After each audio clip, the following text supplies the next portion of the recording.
السلام علیکم ورحمت الله وبرکاته. ګرانو زده کوونکو ستړي مه شئ، په دې هیله چې راته روغ جوړ او خوشحاله وئ.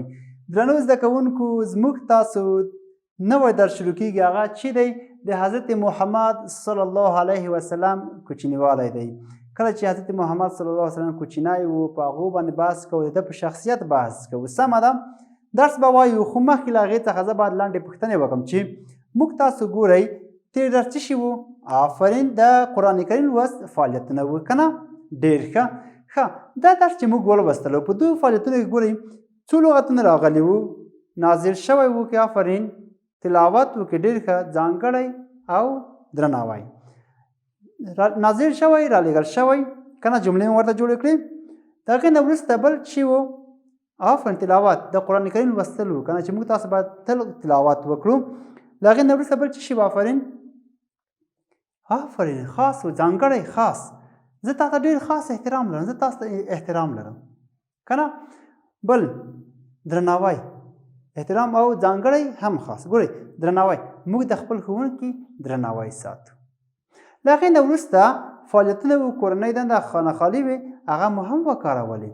له هغې نه وروسته هلته مفرد و جمع چې راغلی لکه آیتونه و، مفرد ورته پیدا کړئ، موږ آیات ورته ولیکلو که نه. جمع آیاتونه راغلي وو، مثال سورې راغلی وي، جمع چې و سورې، جمع و مفرد سوره و. مثال بل چې راغلی و آفرین ادبونه و، جمع چې و ادب و. آفرین همدغسې ډېر نور هم و. سمه ده.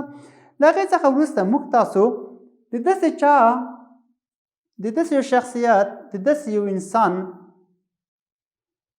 په ژوند باندې بحث کوو، د هغو په ماشومتوب باندې بحث کوو چې که چیرې موږ تاسو میاشتې میاشتې د هغو په شخصیت باندې وغږېږو، نو موږ تاسو ته به بیا هم دومره څه پاتې وي چې موږ تاسو همدومره وخت نور هم ورباندې تېر کړو چې د هغو د شخصیت، د هغو د کړو وړو، د هغو د اعمالو ستاینه کوو. سمه ده. هغه شخصیت څوک دی؟ هغه زموږ تاسو خوږ پیغمبر خاتم النبیین، هغه پیغمبر چې د هغې نه وروسته بل پیغمبر نشته. صحیح دی. دی حضرت محمد صلی الله علیه وسلم او د کوچنیوالي باندې بحث دی. سمه ده. ښه درنو زده کوونکو، ما دلته ځینې عکسونه ځړولي دي، دا وګورئ. دلته لا اله الا الله محمد رسول الله صلی الله علیه وسلم. له هغې نه وروسته دلته دا عکس وګورئ، دلته دا عکس وګورئ. صحیح ده. موږ تاسو ګورئ نعت شریف تعریف کړی دی. نعت څه شي ته وایي؟ اوس دا پوښتنه ځکه دلته کوله چې دغه نعت چې دی د دغو درس مربوط کېږي، اړوند دی د دغو درس. سمه ده. ګورئ نعت چې دی په لغت کې نیکې او غوره وینا ته وایي. کومې یوې ته؟ نیکې او غورې ته. او په اصطلاح کې هغه منظومه وینا یا هغه وینا نظم وي که نثر، صحیح ده، چې په هغو کې د حضرت محمد صلی الله علیه وسلم د شخصیت که نه، د ده د کړو وړو، د ده د اعمالو او د ده د رفتار او رویې، د ده د ځای ستاینه شوې وي، نعت شریف بلل کېږي یا نعت بلل کېږي. صحیح ده. او هم بیا هم په لغت کې ستاینې ته وایي یا صفت ته وایي. په اصطلاح کې هغه وینا نظم وي که نثر چې په هغو کې د الله جل جلاله د ذات، نومونو، قدرتونو او صفتونو پرله پسې ستاینه شوې وي، هغه بیا حمد دی. یعنې د حمد د نعت ترمنځ فرق همدغه دی چې په حمد کې د خدای جلاله ستاینه کېږي او په نعت کې د حضرت محمد صلی الله علیه وسلم ستاینه کېږي. سمه ده. ښه درنو زده کوونکو، دلته زموږ تاسو موضوع ده د حضرت محمد صلی الله علیه وسلم کوچنیوالی دی. حضرت محمد صلی الله علیه وسلم چې دی، مخکې له دې چې دی تولد شي، 2 میاشتې د تولد نه مخکې د پلار وفات شوی دی. پلار یې عبدالله نومېدو. وروسته له هغې څخه د مور وه، مور یې بیبي آمینه نومېده. مور یې بیا یوه رضایي مور ورته رضایي مور ته ورکړو چې هغه بیبي حلیمه نومېده. هغې ورته شیدې ورکولې.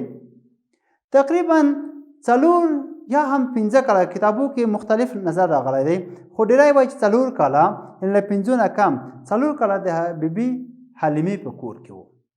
ګورئ کله چې حضرت پیغمبر صلی الله علیه وسلم نړۍ ته سترګې غړوي، د نړۍ څخه یعنې داسې معجزې په نړۍ کې واقع کېږي چې یعنې هغه مخکې له مخکې نه یو زیری و بشریت ته چې داسې یو نیک انسان نړۍ ته سترګې غړولې دي چې یعنې هغه به د راتلونکي لپاره یو ډېر غټ لوی او ډېر مهم لارښود به وي. سمه ده.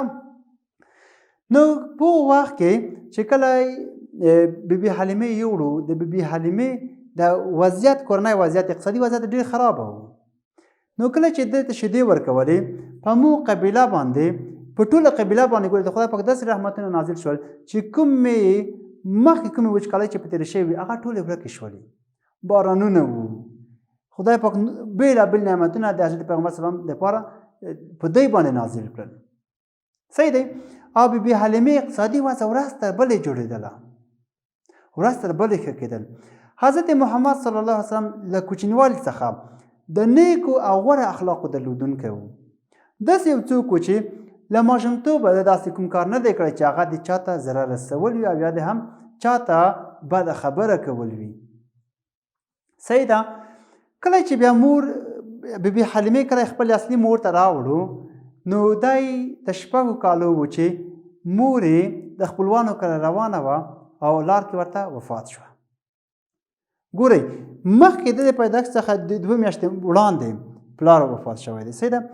دا 6 کلن و چې د مور وفات شوله. ګورئ حضرت محمد صلی الله علیه وسلم ګورئ له ماشومتوبه په ډېرو سختو شیبو کې راغټ شوی دی. ډېرې سختې یې تېرې کړي دي. هغه سختۍ که چیرې موږ تاسو باندې اوس راشي زه ته وایم چې موږ تاسو چې باید ویې منو خو مګم ډېر په سختۍ به هغه تحمل کړلی شو. د هغو زغم به ډېر په سختۍ باندې موږ تاسو ولرو. ګورئ دا 6 کلن دی چې د مور د سیوري څخه به برخې کېږي. د مور د رحمت له سیوري څخه به برخې کېږي. بیبي آمینه هم څنګه دی وفات کېږي. سمه ده. نو له هغې څخه وروسته سرپرستي د ده نیکه ته چې عبدالمطلب نومېدو ور وسپارل شوله. نیکه یې دا په ډېر مرحمت سره رالویولو. د هغو ډېره ښه سرپرستي کوله. هغه یې ډېر ښه ساتو. د دښمنانو څخه د نورو آفتونو څخه د ټول نه ډېر خوندي ساتله. ګورئ صحیح ده. نو حضرت محمد صلی الله علیه وسلم چې کله 8 کلن شو نو نیکه یې هم وفات شو. نو نیکه چې وفات شو پیغمبر صلی الله علیه وسلم نورم خفه شو. ډېر سخت خفه شو او په داسې حالت کې شو چې مثال لکه د ده نه ګورئ پلار مور بیا هغه څوک چې د ډېر سخته سرپرستي یې کوله نیکه و هغه هم له لاسه ووتل. هغه هم خدای پاک ترې واخیستل. نو وروسته چې دا کله نیکه رحلت کوي وفات کېږي نو بیا یې ابوطالب چې د تره و او د حضرت علي رضی الله تعالی عنه پلار و سرپرستي هغو ته پاتې کېږي او هغه د ده سرپرستي کوي. سمه ده. نو کله چې حضرت علي رضی الله عنه پلار د سرپرستي کوي خو مګم دی له دښمنانو څخه ډېر په امن ساتي. ډېر کوشش کوي چې دی له دښمنانو څخه په امن وساتي. ځکه دوی ورباندې پوهېدل چې دا به داسې یو انسان وي چې د ټول بشریت لپاره به یو زیری وي. د ټول بشریت لپاره به یو څراغ وي. کله چې حضرت محمد صلی الله علیه وسلم ګورئ نړۍ ته سترګې غړوي د نړۍ څخه څومره ستونزې لرې کېږي. تورې شپې رڼا شوې. ظلمونه ورک شول. کله چې دی پیغمبرۍ باندې مبعوث کېږي نو دی دلته څنګه دی هغه ظلمونه چې مثال په بشریت باندې کېدل هغه خلاص شول. دته داسې یو لارښود کتاب چې زه تاسو نوم ولیکم قرآن کریم نازل شو چې تر اوسه پورې موږ تاسو د قرآن کریم په لارښوونو باندې عمل کوو او موږ تاسو ته یعنې یو ډېر غټ لوی لارښود دی. صحیح دی. نو له هغې څخه یوه بله خبره چې زه تاسو ته باید وکړم حضرت محمد صلی الله علیه وسلم له ماشومتوب څخه د ډېرو نیکو او غوره اخلاقو درلودونکی وګورئ. نیکه به یې ورته د زوی خطاب کولو که نه داسې خطاب ورته کولو لکه خپل زوی ته چې کوي دومره ورته ګران و. حضرت محمد صلی الله علیه وسلم 4 ځله سینه تېرې شوې ده. ګورئ دا یوه خبره د ما نه ویره وه چې دا د بیبي حلیمې سره په کور کې و د هغو له یوه زوی سره یې د باندې سات تېرولو ساتیره یې کولو. نو دلته ملایکه خدای پاک ورته راولېږله او د ده سینه یې په پرې کړه. د ده زړه نه یې هغه کرکه نفرتونه هغه ټول بېکاره شیان د زړه نه وایستل او زړه یې د رحمت په اوبه باندې ومینځله. ګورئ نو کله چې د بیبي حلیمې هغه بل زوی حضرت پیغمبر صلی الله علیه وسلم هلته ساتولو ماشومتوب کې. نو چې داسې یوه پېښه وشوه د حضرت بیبي د حضرت محمد صلی الله علیه وسلم سینه یې ورڅیرې کړه. نو د بیبي حلیمې زوی لاړو خپل مور پلار ته ورته وویل چې دا رقم ته پېښه وشوه د پیغمبر صلی الله علیه وسلم ورته وښودل چې محمد سینه چا ورڅیرې کړله که نه. نو په همغه وخت چې هغوی راغلل د پیغمبر صلی الله علیه وسلم رنګ الوتی و، رنګ یې تک زیړ و که نه. بیا یې کیسه ورته وکړه. یو په وخت کې دا تقریبا د 4 کالو شاوخوا و. وروسته له هغوی څخه په 10 کلنۍ کې بیا سینه څیرې شوې ده. له هغې څخه وروسته یې په 20 کلنۍ کې او آخري ورځ د معراج په شپه باندې د سینه 4 ځله څیرې شوې ده او هغه کومې خطایي چې هغه یې ترې ایستلي دي. سمه ده. ښه، نو موږ تاسو باید له دې درس څه زده کړو. ګورئ، قرآن کریم په داسې چا نازل شوی چې هغه څوک دی؟ حضرت محمد صلی الله علیه وسلم، چې دی که څه هم له ټول نه وروسته یعنې وروستنی پیغمبر دی، وروسته له ټول راغلی، خو مګم دی په مقام کې له ټول نه اول دی، د ټول نه لومړی دی. سمه ده. هغه مقام چې حضرت محمد صلی الله علیه وسلم لري هغه یې نور پیغمبران نه لري. د په راتګ سره مخکیني دینونه ټول منسوخ شول، ټول له منځه لاړل. خو موږ تاسو باید څنګه وکړو؟ د ده چې امتیان یو، د په لارښوونه عمل وکړو، د په احادیثو باندې عمل وکړو، د سنت طریقه چې کومه ده هغه موږ تاسو باید ښه په ورین تندې ادا کړو، په خلاص مټ. سمه ده. ځکه چې هغه څه چې ده ترسره کړي دي، حضرت محمد صلی الله علیه وسلم ترسره کړي، په هغو کې کوم مشکل نشته. ګورئ، هغه د دین او دنیا دپاره یو لارښود دی.